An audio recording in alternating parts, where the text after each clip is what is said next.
Hello, everyone, and welcome to the return of the Port Charles podcast, the audio version. I want to start by thanking all of you who support this channel on YouTube. If you're not already, please hit the subscribe button. I would greatly appreciate it. You know, our community is growing week by week, and I'm having a lot of fun interacting with each and every one of you. Now, why am I bringing the podcast back, and how is this going to be different from the recap videos I usually do at the end of every week? Well, I try to make the videos more short and to the point so that you're not having to commit too much visual time while still getting my main points across. Whereas here, I feel like I can go more in depth, I can dig in a little deeper with all of you, really get more into the storylines and the news of the week. And do we ever have some news for you this week, ladies and gentlemen? Stick around because I will be discussing the future of General Hospital and ABC television that I don't think anyone is ever really talking about out there. Also, on this show today, I'm going to go really in depth with the big story of the week, and that was the drama between Sonny and Dex and the fallout from all of that.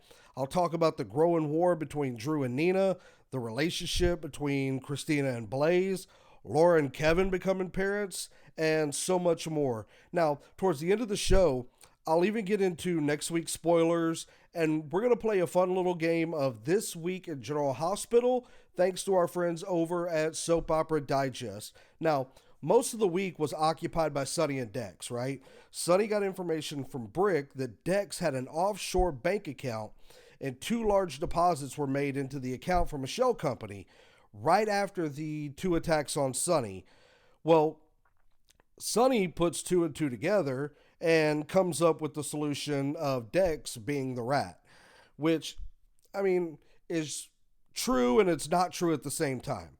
Now, before we go any further on this, we're all about to be required to turn off the parts of our brains that are logical, that work in reality, and I'll explain why in just a bit, but the way things went down on GH is not how they would have gone down in reality.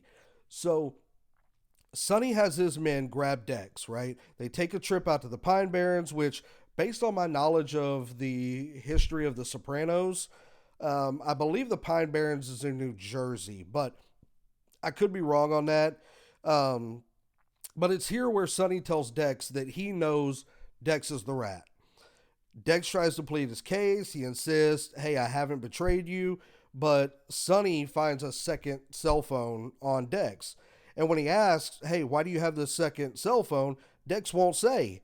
He won't give up the name of who he's working with to Sonny. So, I mean, Sonny at this point really has no other choice, but he's got to get rid of Dex.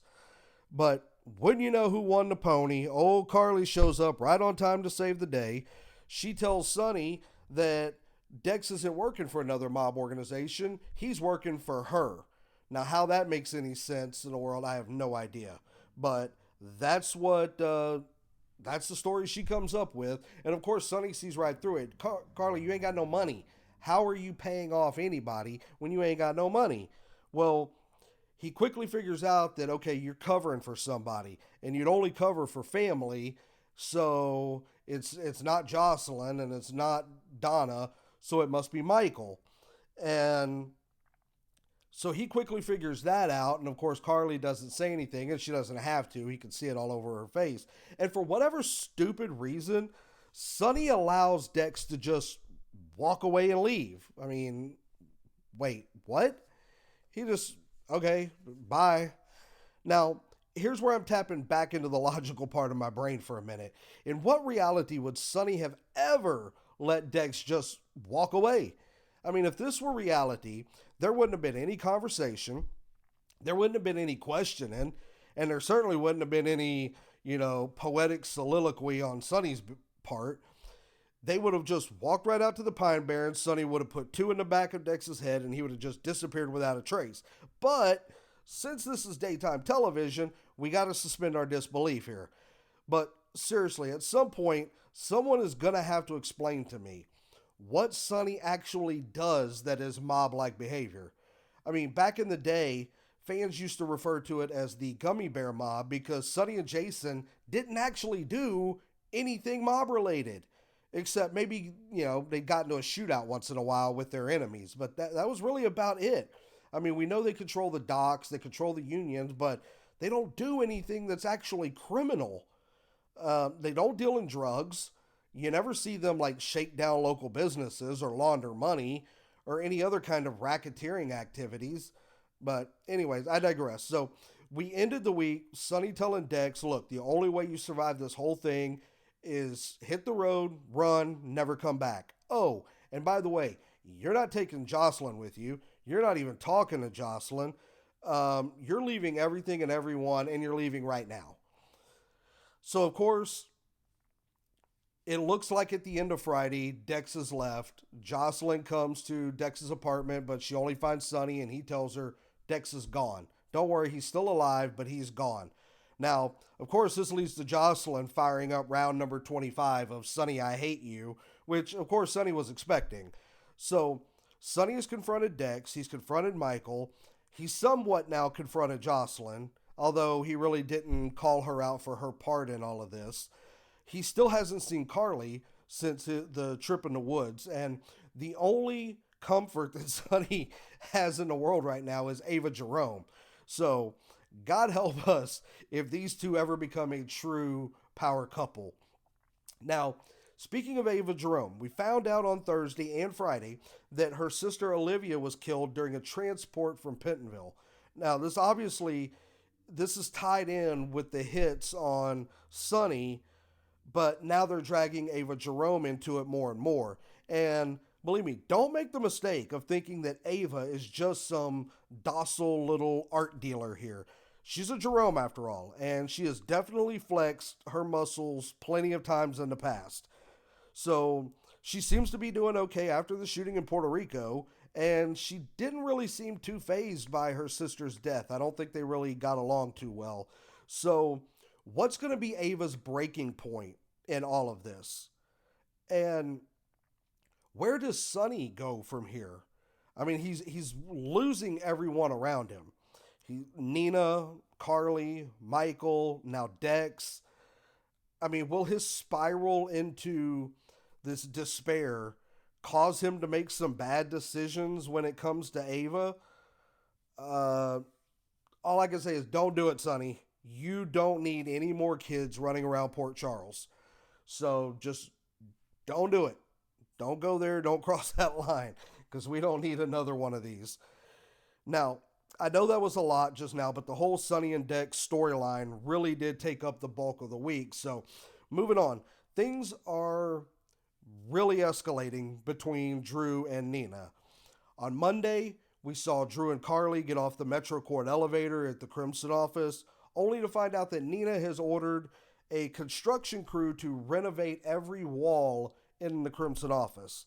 Of course, this was done to prevent Carly from being able to get her first issue of Crimson out on time. And of course, Carly and Drew see right through it. They know the game that Nina's playing. Now, where Carly wants to try and move on and just live her life without Nina in it, Drew is on the complete opposite side of all of this.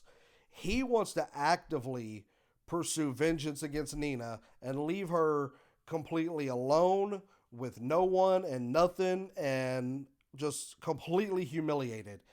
This is no longer about Nina just being sorry for what she did.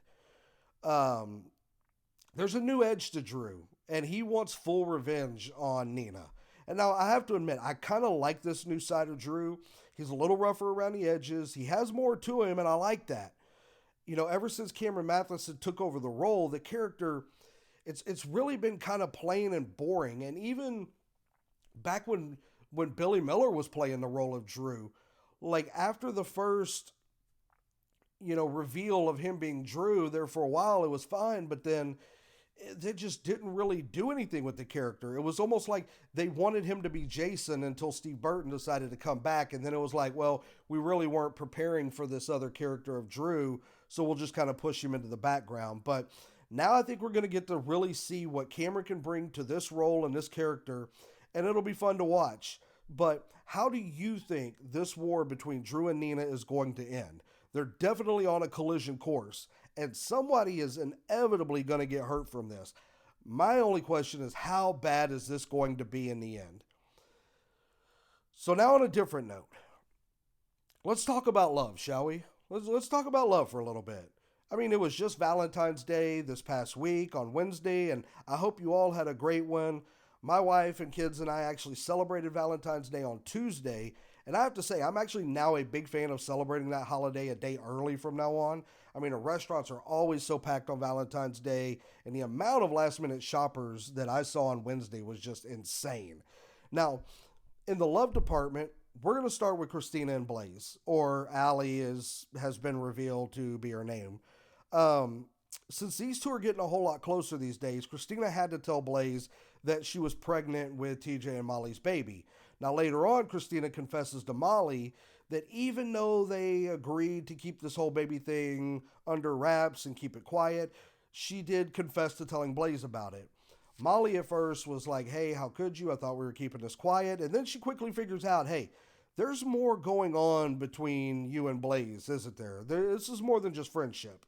And of course, Christina initially denies it, but then she finally breaks down and admits, yeah, there's something here. We're pursuing this, and we're really really close. Um, and just on a side note, I'm finding that I really like Kate Mansi in the role of Christina. I was a huge fan of Lexi Ainsworth. I thought she was an amazing young actress, just phenomenal in what she did as Christina. And I wish they would have given her all of this stuff to do. And from what I understand, she was on board with it, but they just decided, no, we're going to go in a different direction out of nowhere. But to her credit, Kate Mansi has been doing an amazing job as Christina. And but on the flip side, I'm not a big fan of the new Molly. And as much as I never ever want to see Haley Poulos back on General Hospital, I just can't tell if it's the actor they picked or if it's just the way the character is now being written. I mean, usually I always defer to it being the character or the storyline that's the problem and not the actor. But sometimes people are just miscast, and it's no fault of anyone. Sometimes you might be good at one role, but not the role that you've been cast in. So, anyways, Christina tells Blaze she opened up to Molly about their relationship.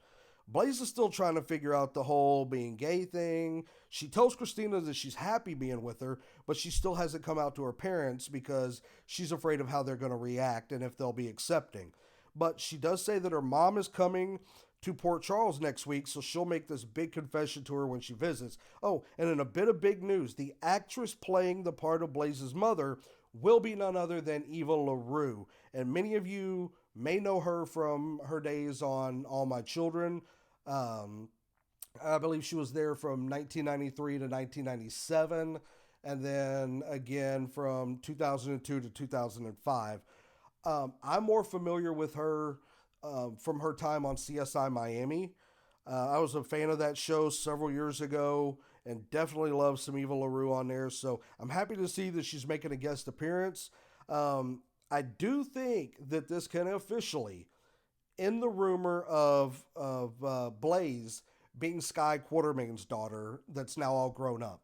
That's kind of a rumor that was going out there for a little while that because Luke Spencer referred to Sky Quartermain and he called her Blaze, that um, Sky's daughter Lila Ray may have taken that nickname of Blaze when she grew up and became a singer. I think now this kind of puts that whole thing to rest. Now, as for another happy couple, congratulations to Kevin and Laura. They're new parents now. But wait, I mean, aren't they too old to be having children? You might be asking. Yes, yes, they are. But they are now officially the adoptive parents of baby Ace. With Nicholas off to jail, and who knows how long he's going to be out of the picture, you got Esme and Spencer both being dead, allegedly. Allegedly. Oh, sorry about that. Laura's really the only option Ace has at the moment. And Martin came over with paperwork. He suggested that, hey, Laura, you might want to move on this. You might want to consider adopting the baby just in case, by some stroke of lightning, Heather Weber ever gets out of prison. You know she's probably going to want to try to lay claim to the baby for herself. So Laura was on board with it, but she wanted to talk to Kevin. They talked it over. Kevin's a little apprehensive because, I mean, let's face it, Laura and Kevin are probably into their 60s at this point, and now they're taking on a newborn baby. That's a lot to take on for, any adult, let alone somebody well into their 60s who's looking, to kind of, they're looking at retirement, they're looking at different things, they're looking to just settle down, and now they have a whole new baby, so they're starting all over again. But after talking it over with Kevin, he agreed to back her 100%. He said he's all in, he'll help her raise Ace. So, once again, congratulations to the new happy parents. It's a boy. Now, in another part of the love thing, in the reunion department, we're looking at you, Maxie and Spinelli. Oh, yes, we see what's going on with you two. Now, is anybody else hoping that these two get back together again? I mean, they're such a cute couple together. And I did like how Cody and Sasha both kind of hinted to each other how Max and Spinelli were feeling about one another. When Sasha goes over and talks to Cody, and Cody is basically like, well, you know how Spinelli feels about Maxie. I'm sure if Maxie didn't feel the same way, you would want to warn Spinelli, right? Like you wouldn't want him walking into, a heartbreak by revealing his feelings, knowing that Maxie doesn't feel the same way. And she's like, yeah, I think I would. I think that would describe me. And he was like, okay, so is there anything that you want to go tell Spinelli? And she looks at Spinelli and looks back and is like, no, I'm good. I don't have anything I need to say. So that right there kind of just laid it on the line. Like Maxie and Spinelli both feel the same way about each other. They're just tiptoeing around it because of the history. I mean, Spinelli, he is so humorously awkward, and Maxie just gets him every step of the way. Let's get these two back together permanently. They definitely deserve it. And on the flip side now of the love and the reunions, we have Martin and Lucy. After Martin dropped off the paperwork with Laura about baby Ace, he heads out because he's leaving Port Charles. He's jumping on a plane. He's getting out of town. Lucy finds out, and she tries to catch up with him at the airport before he boards the plane to make her move, to lay it on the line, to apologize, do whatever it takes to get him back. But alas, she is too late. Lucy has to finally let it sink in that she completely blew it with Martin. But hey, she can always roll around in the hay with Scott Baldwin again, right? So, switching gears here, before I get to the biggest story out there for General Hospital right now, a story that no one else is really talking about at the moment. I haven't seen any videos, haven't heard about it being on any podcast. Nobody is really talking about this story and the aspect that I'm going to bring here. And I'm going to end with the spoilers at the end of the episode for next week. That way, if anyone wants to live spoiler free, you don't have to worry about missing any other parts of the podcast. But before I get to that, let's play a little This Week in General Hospital History. And this is thanks to our friends over at Soap Opera Digest, who they do the research, I just report on it. Now, on February 14th, 1995, Kevin presents Sigmund the Duck to Lucy as a Valentine's Day present. Now, I got to admit, I was not watching General Hospital in 1995. I did not come in until Valentine's Day of 1998. So I have no idea what the significance of this duck is. So to any of you who were watching back in 1995, can you help me out on this one? Was there some special meaning to this duck? I mean, Soap Opera Digest felt like this was a big moment in history to share, but I don't get it. So if you could leave me a comment, let me know, what is the significance of this duck? Was there something between Kevin and Lucy that I didn't know about? I didn't even know they were ever together. I mean, but yeah, what's going on with this duck thing? Let me know what the significance of this is. Now, also on February 14th, but we're going to fast forward to 2019. Franco Baldwin and Elizabeth Weber get married. Of course, we all know that has a tragic ending, but Franco and Elizabeth tied the knot on February 14th, Valentine's Day of 2019. On February 15th in 1993, Scott and Dominique Baldwin renewed their wedding vows. And finally, on February 16th, 1999, Lucky Spencer and Elizabeth Weber committed themselves to one another in an abandoned church. I remember this moment very well as I had just started watching the show a year earlier, and I was fully entrenched in the whole Lucky and Elizabeth storyline. I believe it was shortly after this moment, actually, when Lucky would be kidnapped, and everyone was led to believe that he died in the apartment fire above Jason's garage. Um, my timeline may be a little off on that, but I'm pretty sure it was shortly after um, they committed themselves to one another. And I almost want to say it was almost instantly after that because this was such a special moment in time for these two. Um, and honestly, it was a big reason why I was hooked on the show. But I think shortly after this is when he disappeared. Um, so, yes, that was this week in General Hospital history. Once again, thanks to our friends at Soap Opera Digest for all the research they do. It's a big help, and I love going back in time and kind of reliving and rethinking about these moments. So, I'm going to try to bring some more of those to you as we go forward. Um, but now, what is this big story that I've been teasing during this episode? What is all this about the future of General Hospital and ABC television? Well, a story came out earlier this week that Disney television president Craig Erwich, he met with a few hundred TV critics out in Pasadena, California last weekend.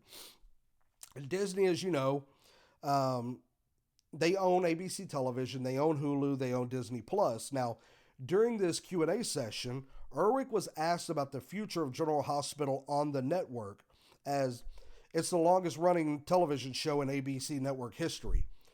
Now, Erwich, to his credit, he basically said he and Disney back General Hospital 100%. And this is what Erwich had to say. GH is absolutely a tremendous pride for us. The show's been on for 60 years. That is a remarkable achievement. And the great thing about General Hospital is that it's on daily. It's an opportunity for us to delight, entertain, and surprise people on a daily basis.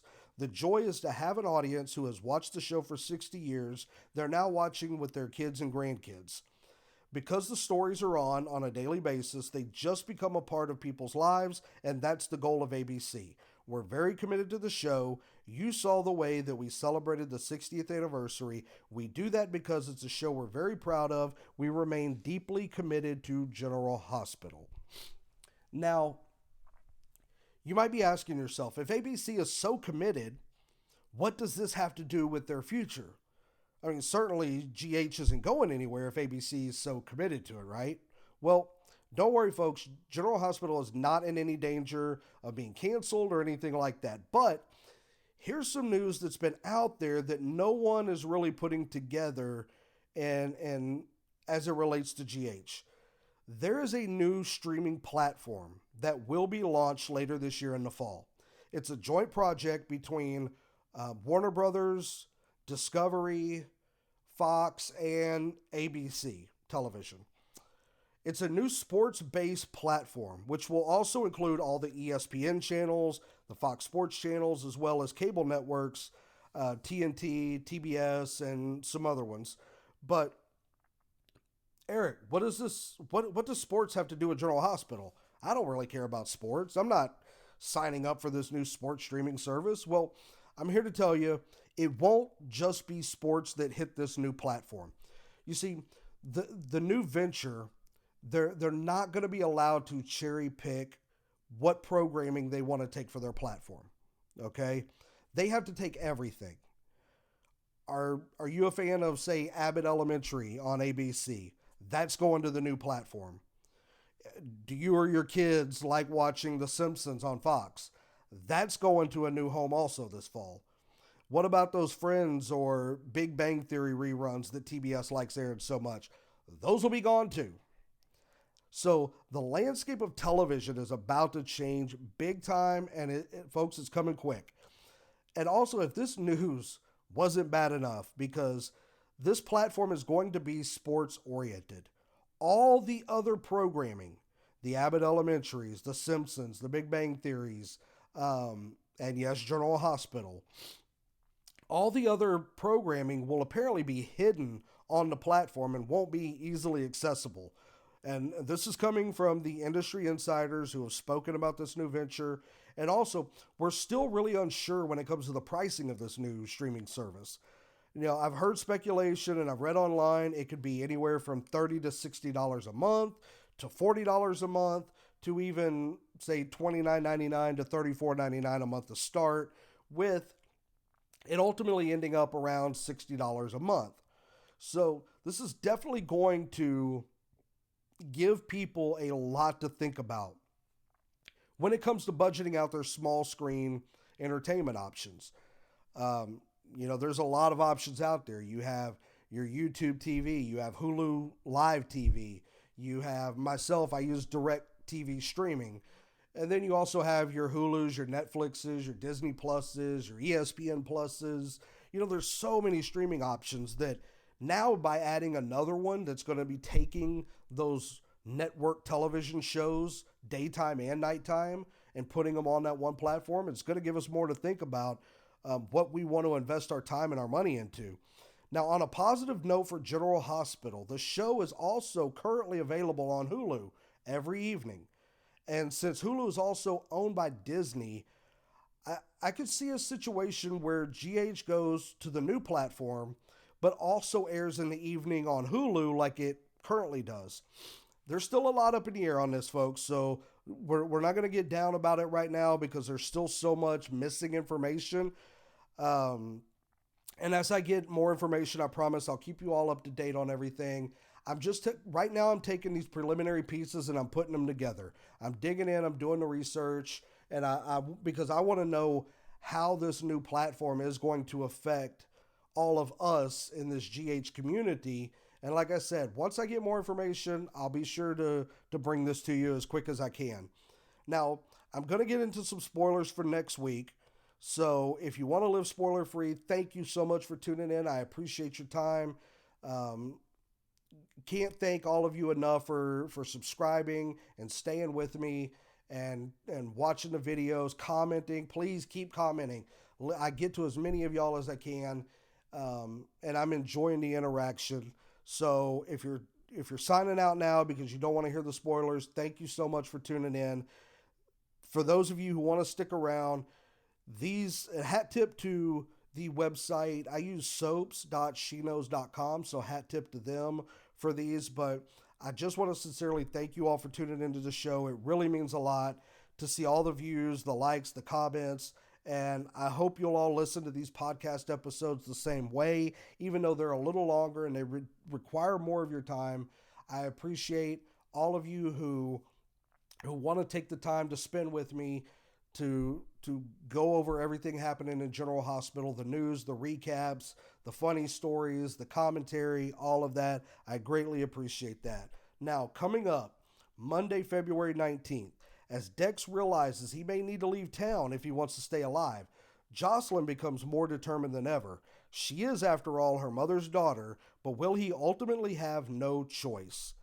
Valentine has something important to announce. Tracy feels as if she's not being given her due, and as Trina continues to mourn the death of Spencer, Curtis does what he can for her. Meanwhile, Marshall looks for answers, and Stella tries helping him find them. On Tuesday, February 20th, it looks like Anna is ready to make a deal with the devil as she approaches Cyrus with the proposition. Who or what manages to catch Jordan by surprise? Curtis makes a confession that leaves Portia's jaw on the floor.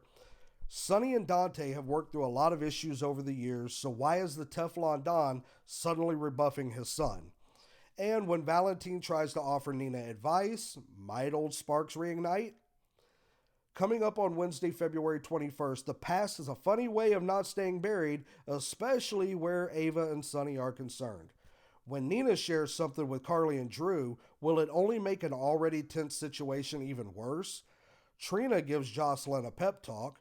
Felicia thinks she might be able to help Lucy, and Spinelli has been spending a whole lot of time with Maxie lately. Might that have something to do with the conversation he and Cody have today? On Thursday, February 22nd, As Sonny continues to probe a mystery, he and Selena exchange information. Spixie fans won't want to miss what happens today. As Drew has gotten angrier over the past few weeks, he and Carly have not been seeing eye to eye. Are they soon to be on the outs? Anna and Dante won't make much progress if John has anything to say about it. And Sasha has nothing but good things to say about Cody. And finally, on Friday, February 23rd, Sam finds herself opening up to Elizabeth. With Steve Burton's return right around the corner, what do you want to bet Jason's name comes up? Gregory hopes to make progress with Tracy. What is it that has TJ so concerned?